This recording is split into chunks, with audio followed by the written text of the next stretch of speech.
Audio Jungle.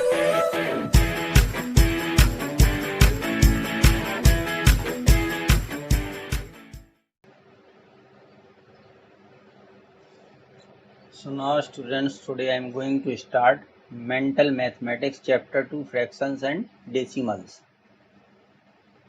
class 7th. ठीक है, अब इसमें स्टूडेंट्स देखिए fill in the blanks type के क्वेश्चंस दिए गए हैं। अब इसमें क्या कह रहा कि अगर 1/2 डिवाइडेड बाई 1/4 है, तो अगर स्टूडेंट देखिए इसका लॉजिक क्या होता है कि अगर हमें a/b में डिवाइड करना हो c/d से, इसका रूल क्या है। ठीक है, तो यहाँ पर हम करते हैं a/b और डिवाइड की जगह मल्टीप्लाई का साइन यूज कर देते हैं और c/d को रिवर्स करके लिख देते हैं d/c। ठीक है, तो इसी तरीके से इसको हम सॉल्व करेंगे। अब देखिए ये a/b है, मान लीजिए c/d है, तो यहाँ क्या हो जाएगा 1/2 इंटू 4/1। इसको सॉल्व कर दीजिए, 2 1 जा 1, ठीक है, 2 2 या 4, तो ये 2/1 आ गया, तो 2/1 क्या हो गया 2। तो ये फर्स्ट वाले का आंसर ये हो गया, ये उसके लिए फॉर्मूला हमारा है। ठीक है, इसी तरीके से यहाँ पर करेंगे।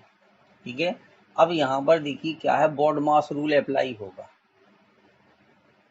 ठीक है, तो बॉड मास रूल में क्या है, देखिए डिवाइड और मल्टीप्लाई, यहाँ पर दोनों दिए गए हैं, डिवाइड भी दिया गया और मल्टीप्लाई भी दिया गया। तो अगर ये दोनों एक साथ हों, डिवाइड और मल्टीप्लाई, तो पहले हम डिवाइड करेंगे। ठीक है, तो 1/5 का डिवाइड 1/5 से करेंगे। ठीक है, क्योंकि दोनों जब सेम नंबर हों, जैसे देखिए दोनों सेम नंबर हैं, अगर a/a है, ठीक है, तो उनका डिवाइड हमेशा 1 आता है, ये याद रखना है। अगर दो सेम नंबर का डिवाइड करोगे तो 1 आएगा, तो यहाँ पर 1 आ जाएगा, इसका इसमें डिवाइड करेंगे, फिर मल्टीप्लाई 1/5। ठीक है, तो अब न्यूमरेटर का मल्टीप्लाई होता है, डेनोमिनेटर का होता है, तो 1 का 1 में करोगे 1 आएगा, अपॉन में 5। तो ये सेकंड वाले का आंसर हो गया आपका। ठीक है, तो इस तरीके से कॉन्फिडेंस के साथ आपको करना है, इसलिए मैं आपको लॉजिक भी बताता जा रहा हूँ कि इसमें कौन सा लॉजिक। अब देखिए यहाँ पर सिंपल मल्टीप्लाई है, 1.5 और 8 का मल्टीप्लाई करना है।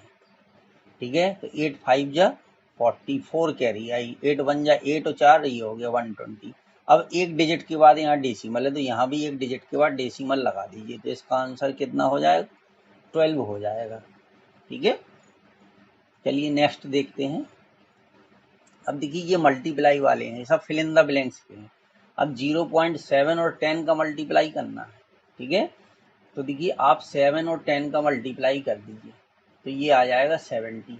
फिर यहाँ पे डेसिमल लिख दीजिए, ये था एक डिजिट बाद डेसिमल था, तो एक डिजिट बाद डेसिमल यहाँ आ जाएगा, तो आंसर कितना हो जाएगा 7 आंसर हो जाएगा।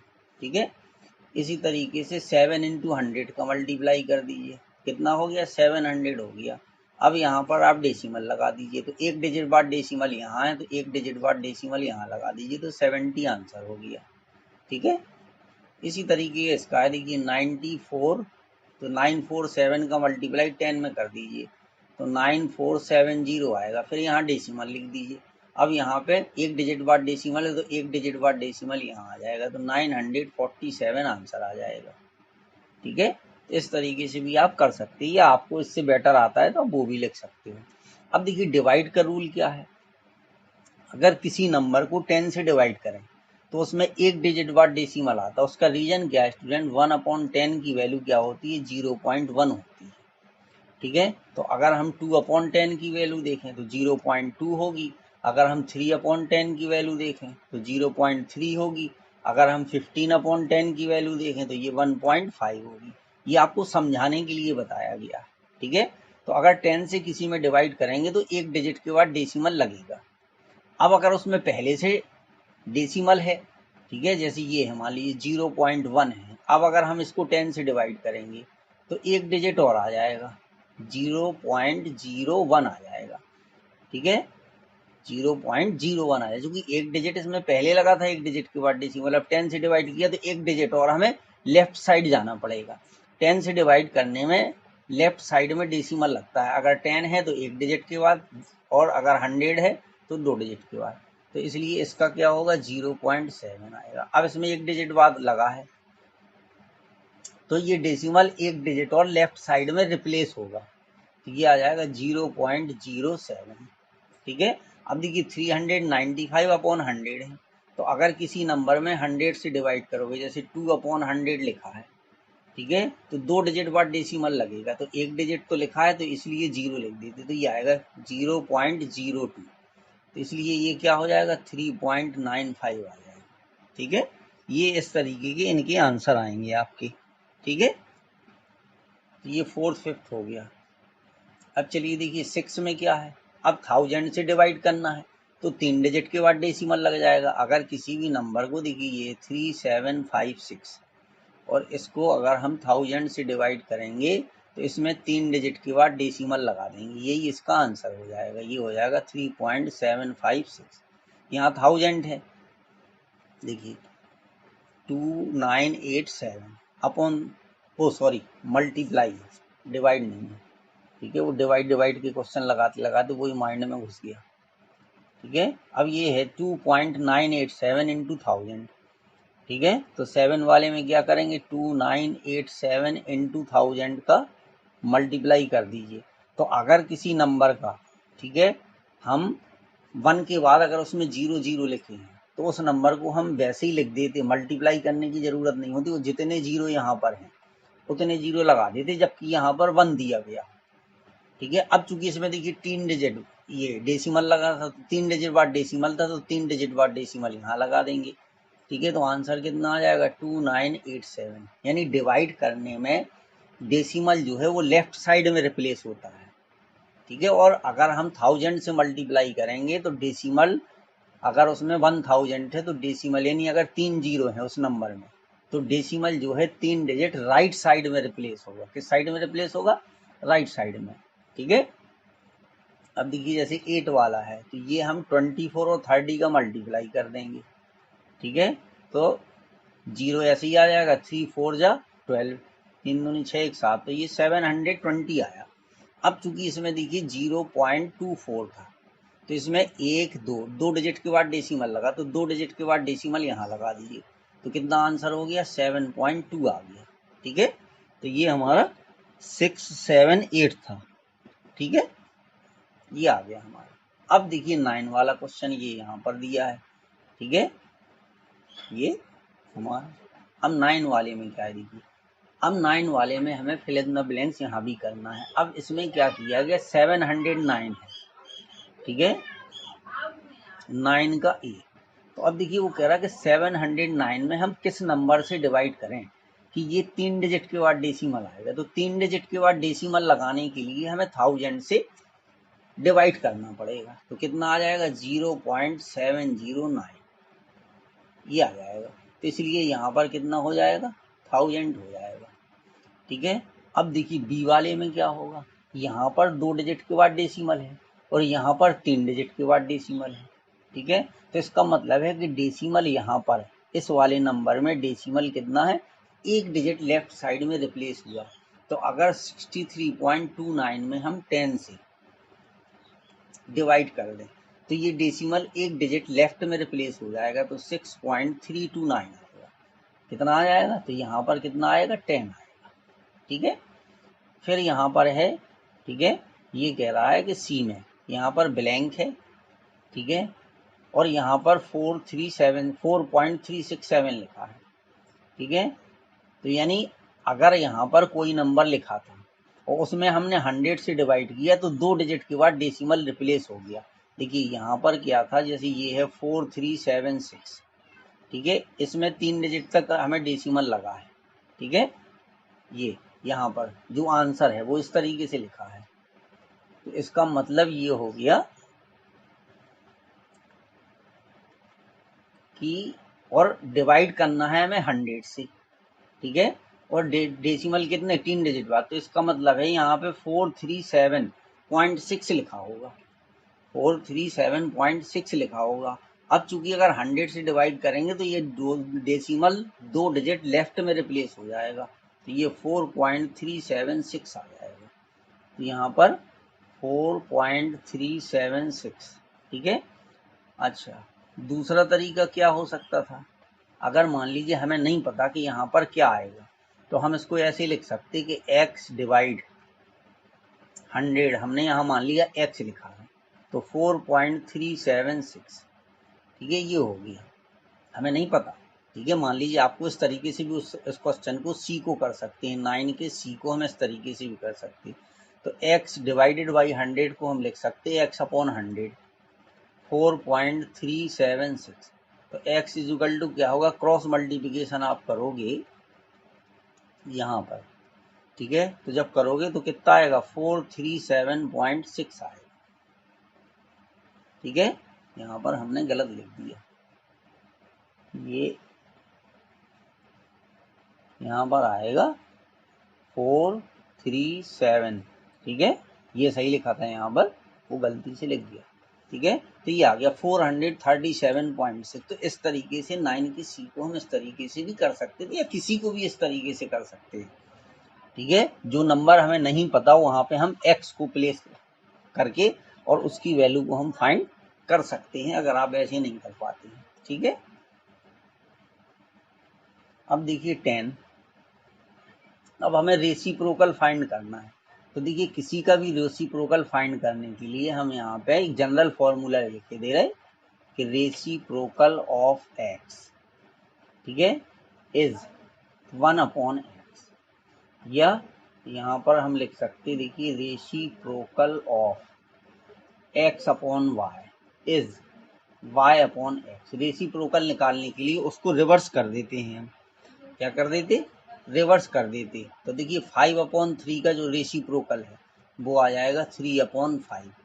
यहाँ पे ऐसे पढ़िएगा अपन, reciprocal of 5/3 is 3/5, reciprocal of 0.02। तो बी वाले को देखिए कैसे करेंगे, 10 का बी, तो हमें 0.02 का रेसिप्रोकल फाइंड करना, तो इसके अपॉन में 1 लिख दीजिए, ठीक है। तो इसका रेसिप्रोकल कितना आएगा, ये हो जाएगा 1/0.02। अब अगर आप इसको हल करना चाहो तो 100 अपॉन कितना हो जाएगा, 2 हो जाएगा, ठीक है, 100/2। तो हम इसको 50 भी लिख सकते। तो आपका आंसर के ऊपर डिपेंड करता, आपका ये भी करेक्ट है और ये भी करेक्ट है, ठीक है। अगर वो मल्टीपल चॉइस है, इस तरीके से देता है, तो दो में से जो ऑप्शन है वही हमारा करेक्ट होगा, ठीक है। फिर इसके बाद जो है 11 हमारा है। तो 11 में क्या देखिए आपको सॉल्व करना है, वो कह रहा 4.8 में 1.6 से डिवाइड करो। अब दोनों में 1 डिजिट के बाद डेसिमल है, तो इसलिए डेसिमल हमारा जो है यहाँ से कैंसिल हो जाएगा, तो 48/16 आएगा। तो 16 से डिवाइड करोगे तो 3 आ जाएगा, तो यहाँ पे आंसर क्या आएगा, 3 आएगा, ठीक है। तो 11 हो गया। अब इसके बाद 12 वाला है। तो 12 वाले में देखिए आपको मल्टीप्लाई करना है 0.0018 इंटू 0.05, ठीक है। तो अब देखिए आप इसको पहले सिंपली कर लीजिए, 18 इंटू 5 कर दीजिए, तो इसका मल्टीप्लाई 90 आएगा, ये आ गया 90। अब कितने डिजिट बाद डेसिमल, देखिए 4 डिजिट यहाँ है, 2 डिजिट यहाँ है, ठीक है। तो डेसिमल जो है वो 6 डिजिट तक जाएगा लेफ्ट प्लेस में, ठीक है। तो देखिए 1 2, देखिए 4 यहाँ पर है, 4 डिजिट बाद यहाँ लगा, 2 डिजिट बाद यहाँ लगा है, तो 6 डिजिट जो है डेसिमल रिप्लेस होगा लेफ्ट साइड में, replace in left hand side. तो देखिए 1 2 3 4 5 6, तो यहाँ पर डेसिमल आ जाएगा, तो ये आएगा 0 पॉइंट, ठीक है, 00090, ये आ जाएगा स्टूडेंट्स, ठीक है, ये आ गया यहाँ पर, तो यही इसका आंसर हो जाएगा। 12 हो गया। 12 के बाद क्या है, 13 है, चलिए, ठीक है। देखिए इसको हम नेक्स्ट पेज में ले चलते हैं। 12 तक हो गया, देखिए 13 से हम आपको, ठीक है, नेक्स्ट पेज में ले चल रहे हैं। ये आ गया हमारा 13 से, चलिए। अब यहाँ पर हमें कन्वर्ट करना है कि 53 मीटर में हम कितने किलोमीटर में कन्वर्ट कर सकते हैं। तो देखिए स्टूडेंट्स, यहाँ पर आप ये देखिए कि 1 किलोमीटर इज इक्वल टू होता है 1000 मीटर। अब अगर इसका रिवर्स करेंगे हम, या हम इसको ऐसे भी लिख सकते हैं कि 1 metre is equal to 1/1000 kilometre. देखिए, इसको हम सीधे सीधे ये कह सकते हैं सरल भाषा में कि अगर किसी बड़े यूनिट को, ठीक है, छोटे यूनिट में कन्वर्ट करो, अगर किसी लार्जर यूनिट को स्मॉलर यूनिट में कन्वर्ट करते हैं तो मल्टीप्लाई होता है, और स्मॉल यूनिट को अगर लार्ज यूनिट में कन्वर्ट करते हैं तो डिवाइड होता है। ठीक है, तो 53 मीटर के किलोमीटर बनाने के लिए हमें इसमें 1000 से डिवाइड करना पड़ेगा, इतने किलोमीटर होगा। तो अब ये चूंकि 1 के बाद 3 जीरो हैं तो डेसिमल जो है 3 डिजिट रिप्लेस हो जाएगा, तो ये आएगा 0.053, इतना आ जाएगा स्टूडेंट्स, इतने किलोमीटर। ठीक है, अब 14 वाले में क्या है कि यहाँ पर इसको बदलना है हमें मीटर में। ठीक है, यहाँ लिखना भूल गए थे, 0.49 किलोमीटर इज इक्वल टू कितने मीटर होगा। ठीक है, तो किलोमीटर के मीटर बनाने के लिए देखिए हम क्या करते, 1000 से मल्टीप्लाई कर देते, तो 0.49 इंटू 1000 मीटर। ठीक है, तो अब इसका हम मल्टीप्लाई कर देंगे 49 का 1000 में, डेसिमल बाद में देखेंगे। ये आ गया। अब इसमें 2 डिजिट के बाद डेसिमल है तो यहाँ से 2 डिजिट के बाद डेसिमल लगा देंगे, तो ये आ जाएगा 490 मीटर। ठीक है, ये हो गया। अब देखिए 15 वाले में क्या है, यहाँ पर मिलीग्राम को हमें बदलना है ग्राम में, यहाँ पर मिलीग्राम को ग्राम में बदलना है, और यहाँ पे मिलीमीटर को हमें सेंटीमीटर में बदलना है, ये लिखना भूल गए थे। ठीक है, चलिए, तो 15 वाले में क्या है, मिलीग्राम को ग्राम में बदलना है, तो 86 मिलीग्राम। तो जब मिलीग्राम को हम ग्राम में बदलेंगे, क्योंकि मिलीग्राम छोटा यूनिट है, ग्राम बड़ा यूनिट है, तो इसमें भी हमें 1000 से डिवाइड करना पड़ेगा, तो 86/1000, ठीक है, ग्राम हो जाएगा ये, तो ये आ जाएगा। अब देखिए कितने डिजिट बाद डेसिमल लगेगा, 3 डिजिट बाद डेसिमल लगेगा, तो 0.086, इतने ग्राम आ गया। ठीक है, ये हो गया। अब इसके बाद देखिए 16 में क्या है, अब यहाँ पर है 50 मिलीमीटर, और मिलीमीटर को सेंटीमीटर में बदलने के लिए, क्योंकि 1 सेंटीमीटर बराबर 10 मिलीमीटर होता है। 1 सेंटीमीटर बराबर कितना होता है, 10 मिलीमीटर होता है। ठीक है, तो अगर हम 1 मिलीमीटर की बात करें तो 1 मिलीमीटर बराबर 1/10 सेंटीमीटर होगा। ठीक है, तो 50 मिलीमीटर में कितने होंगे, 50/10 सेंटीमीटर, तो इसमें कितने सेंटीमीटर आ जाएंगे, 5 सेंटीमीटर आ जाएंगे। ठीक है, अब देखिए 17 में क्या है, कह रहा 7.9 ग्राम को मिलीग्राम में बदलिए, तो चूंकि ग्राम बड़ा यूनिट है, ठीक है, 7.9 gram is equal to 7.9 into 1000 milligram. ठीक है, तो मल्टीप्लाई कर देंगे 79 का 1000 में, तो 79,000 आएंगे। फिर एक डिजिट के बाद डेसिमल है तो यहाँ पे डेसिमल लगा दीजिए। ठीक है, ये हमारा 17 था, 7900 mg आ जाएगा, ये आ गया 7900 mg। ठीक है, अब देखिए 18 वाला है, 18 वाले में हमें क्या करना है, कह रहा है 298.5 इज इक्वल टू 2.985। तो देखिए यहाँ पे अगर नहीं पता, हमने मान लिया x लिखा है। ठीक है, यहाँ पे क्या लिखा, x लिखा है, तो देखिए अगर इसको इसके अकॉर्डिंग करेंगे, वैसे डायरेक्ट भी हम कर सकते थे, तो डिवाइड का मतलब है अपॉन में x इज इक्वल टू 2.985, तो x की वैल्यू कितनी आ जाएगी, ये आएगी 298.5, क्योंकि ये इधर x के प्लेस पर आएगा और ये x यहाँ पर आ जाएगा, तो अपॉन, ठीक है, 2.985। अब देखिए यहाँ पर एक डिजिट के बाद डेसिमल है और यहाँ पर 3 डिजिट के बाद डेसिमल है। ठीक है, तो जब यहाँ 3 डिजिट के बाद डेसिमल है, देखिए 2985, नीचे 3 डिजिट के बाद यहाँ पर डेसिमल है तो यहाँ पे आ जाएगा 1000, और ऊपर एक डिजिट के बाद डेसिमल है तो यहाँ पे 10 आ जाएगा, तो ये, और ये 2985 यहाँ भी आएगा, ये, तो ये जीरो से ये जीरो कैंसिल हो गया, ये पूरा इससे कैंसिल हो गया, तो कितना आ गया, यहाँ पे 100 आ गया। तो यहाँ पर x की जगह पे हमें कितना लिखना था, यहाँ पे 100 हमें लिखना था। ठीक है, तो ये x मान करके भी हम इसको कर सकते थे। या ये देखते कि यहाँ 1 डिजिट बाद डेसिमल है, यहाँ 3 डिजिट बाद है, ठीक है। तो यहाँ इसको 2 डिजिट और रिप्लेस करना है, तो 2 डिजिट ये तब रिप्लेस होगा 18 क्वेश्चन में जब यहाँ 100 से डिवाइड करेंगे, ठीक है। ये इस तरीके की मेंटल